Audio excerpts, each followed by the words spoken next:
sa ngalan po ng One Rider Party List at ng Rider Safety Advocates of the Philippines, nais lamang po nating batiin ng happy 16th year anniversary ang Riders Integrated Movement Philippines. Sa lahat po ng officers and members, maraming salamat po sa inyong patuloy na suporta sa ating advokasya. Ganon din ang inyong pakikisa.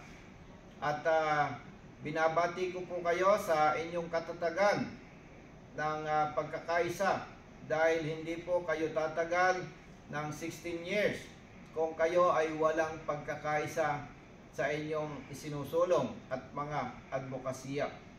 Maraming salamat po at kung wala kayo at wala ang mga katulad ninyo, maaring hindi ganito ang kalagayan ng riding community na kung saan ay may tuturing po na napakaliit na ng bilang ng mga nadidisgrasya sa pagmumotorsiklo.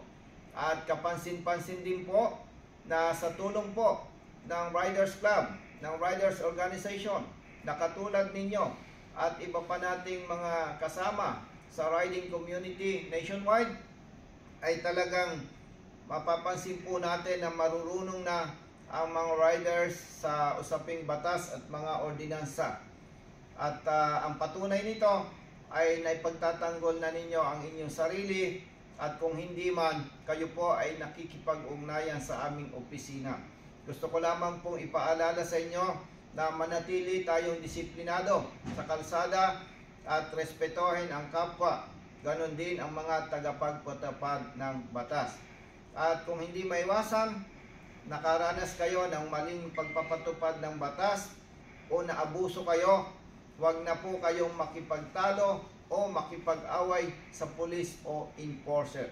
Makipag-ugnayan lamang po kayo sa aming opisina at sagot po namin ang pangmulta at lahat ng gastusin.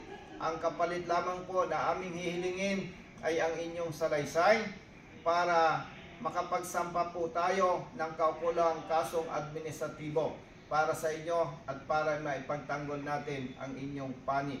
Lagi lamang po tatandaan, basta tama, kampi-kampi tayo. Again, happy 16th year anniversary sa Riders Integrated Movement. Maraming salamat, brothers. Mabuhay po si Congressman Busita. Mabuhay po ang RIM. Mabuhay!